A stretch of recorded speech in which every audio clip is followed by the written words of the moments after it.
उपमुख्यमंत्री सुनेत्रा पवार या विधानसभा अध्यक्ष राहुल नार्वेकर यांच्या दालनात गेल्यात. त्यांना भेटण्यासाठी म्हणून त्या गेल्यात. राज्याच्या उपमुख्यमंत्री म्हणून पदभार स्वीकारल्यानंतर त्यांचं हे पहिलं अधिवेशन आहे.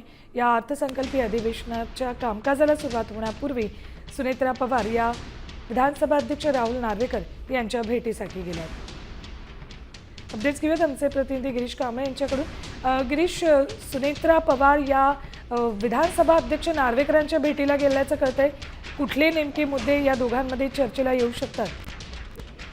आजपासून राज्य विधिमंडळाच्या अर्थसंकल्प अधिवेशनाला सुरुवात होते. तत्पूर्वी सुनेत्रा पवार यांचं पहिलंच अधिवेशन आहे आणि त्यामुळे सदिच्छा भेट घेण्यासाठी विधानसभा अध्यक्ष राहुल नार्वेकर यांच्या भेट घेण्यासाठी त्यांच्या दालनात पोहोचलेले आहेत. यासोबत त्यांच्या पक्षाचे सर्व नेते आणि मंत्री, आमदार हे सर्व त्यांच्यासोबत उपस्थित आहेत. एक सदिच्छा भेट असल्याची माहिती आहे, कारण आजपासून या अधिवेशनाला सुरुवात होते आणि त्यामुळे अध्यक्षांची देखील साथ मिळावी या भूमिकेसाठी यासाठी ही भेट असल्याचे बोलले जात आहे. मुख्यमंत्री देवेंद्र फडणवीस, याशिवाय संसदीय कामकाज मंत्री सर्वच या ठिकाणी अध्यक्षांची भेट घेऊन गेलेले आहेत आणि आता सुनेत्रा पवार या देखील आता भेटीसाठी पोहोचलेले आहेत. ठीक, धन्यवाद संपूर्ण माहितीसाठी गिरीश.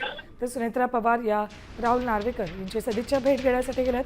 थोड्याच वेळात अधिवेशनाचं कामकाज सुरू होईल. 11 वाजता राज्यपालांचं अभिभाषण असेल.